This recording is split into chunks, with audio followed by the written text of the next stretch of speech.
नमस्कार, nishamudlika.com में आपका स्वागत है। आज हम व्रत के लिए आलू बोंडा बनाएंगे। बहुत ही टेस्टी आलू बोंडा बनेंगे। इन्हें हम तलकर भी बनाएंगे और बिना तले भी बनाएंगे। तो आइए शुरू करते हैं। सबसे पहले हम आलू तैयार करेंगे। ये हमने 5 बॉयल आलू ले लिए हैं। इनको छील लेते हैं।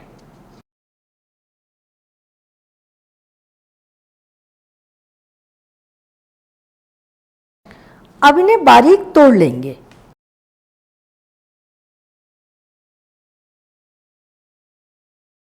अब आलू भूनने के लिए पैन गरम कर लेते हैं।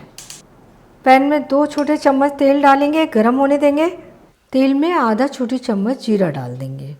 हल्का सा भून लेंगे। फ्लेम कम कर लेंगे।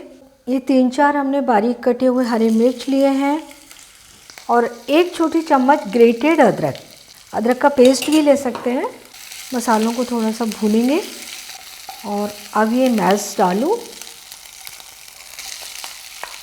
3/4 छोटी चम्मच सेंधा नमक, व्रत वाला नमक डालेंगे और आधी छोटी चम्मच क्रश्ड काली मिर्च, ताज़ी कुटी हुई काली मिर्च। सारी चीज़ों को मिलाते हुए आलू को भूनते हैं और फ्लेम अप मीडियम कर लेंगे। आलू को इस तरीके से मैश करते हुए भूनेंगे।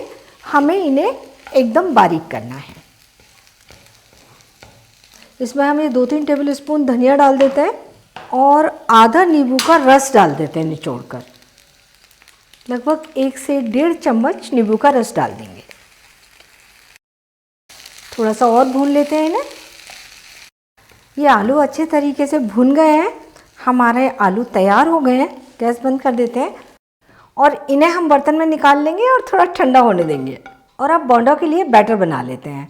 तो हमने प्याले में 1 कप सिंघाड़े का आटा लिया है। थोड़ा थोड़ा पानी डालेंगे और स्मूथ बैटर बनाएंगे। ये हमारा बैटर बन गया। पोरिंग कंसिस्टेंसी है, लेकिन बैटर बहुत पतला नहीं है और बहुत ज़्यादा थिक भी नहीं है। मसाले मिलाते हैं इसमें।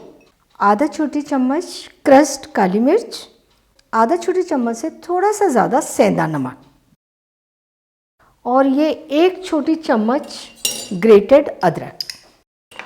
सारी चीज़ों को अच्छे तरीके से मिला लेंगे। बैटर तैयार हो गया और इतना बैटर बनाने में हमने 1 कप पानी लिया था, 1/4 कप पानी बच गया है। आलू ठंडे हो गए हैं और इनसे हम गोले बनाकर तैयार कर लेते हैं। इनका साइज़ आप अपनी पसंद के अनुसार थोड़ा सा छोटा या थोड़ा बड़ा रख सकते हैं।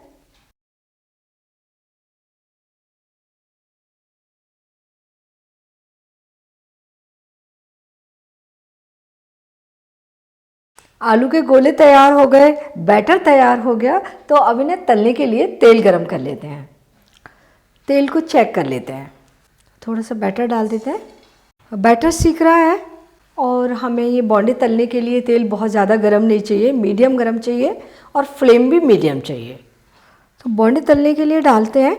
तो 1 आलू का गोला उठाएंगे और इसे बैटर में कोट करेंगे।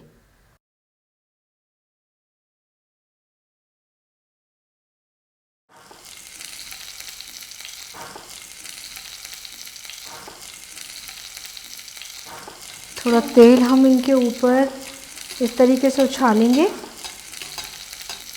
और इन्हें 2-3 मिनट मीडियम फ्लेम पर ही सीखने देंगे। ये थोड़े से नीचे की तरफ से सीख गए हैं। हम इन्हें थोड़ा पलट लेते हैं और चारों तरफ से अच्छे ब्राउन होने तक तलते हैं और फ्लेम अब थोड़ा सा बढ़ा लेंगे, मीडियम हाई कर देंगे। ये चारों ओर से अच्छे गोल्डन ब्राउन सीख चुके हैं। इन्हें हम निकाल लेंगे और सारे बोंडे इसी तरीके से तलकर तैयार करेंगे। ये बोंडे हमने तलकर तैयार कर लिए। एक बार के बोंडे तलने में करीब 4-5 मिनट लग जाते हैं। इन्हें हमें बिना फ्राई किए हुए बनाना है।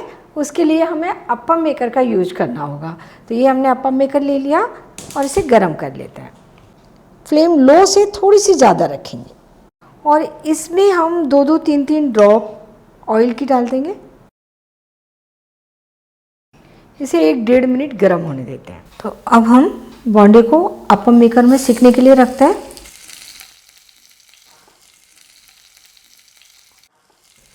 इसे हम ढक देंगे और 4 मिनट तक लो फ्लेम पर सेकने देंगे। 4 मिनट हो चुके हैं, इन्हें चेक कर लेते हैं। तो हम देख रहे हैं किनारे किनारे से हल्का सा हमें ब्राउन कलर दिख रहा है, ये नीचे से सिक चुके हैं। इन्हें पलट देते हैं।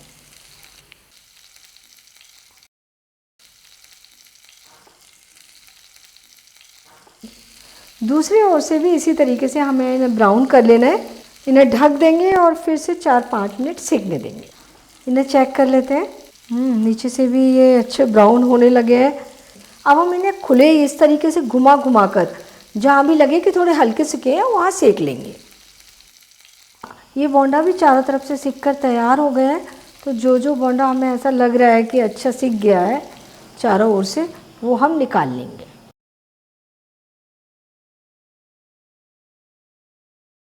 तो ये बोंडे भी सिक कर तैयार हो गए। हमारे डीप फ्राई किए हुए आलू बोंडा और कम तेल में बने आलू बोंडा दोनों बनकर तैयार हैं। बहुत ही टेस्टी बने हैं। इन्हें हरे धनिए की फलाहारी चटनी या नारियल की फलाहारी चटनी के साथ में सर्व करें। और चटनियों की रेसिपी आप मेरे चैनल पर देख सकते हैं। और इन्हें बनाते समय भी थोड़ा सा ध्यान रखना है, जब आप बैटर बनाएंगे तो उसे बहुत ज़्यादा पतला या बहुत ज़्यादा गाढ़ा नहीं करेंगे। तलते समय तेल मीडियम गर्म हो, फ्लेम भी लो टू मीडियम हो। अब बहुत अच्छे आलू बोंडा बनाकर तैयार करेंगे। तो आप इन्हें बनाइए, खाइए और अपने अनुभव मेरे साथ शेयर कीजिए। और मुझे ये भी बताइए कि मुझे आपके लिए कौन सी नई रेसिपी बनानी है। और मेरे चैनल को सब्सक्राइब ज़रूर कीजिए।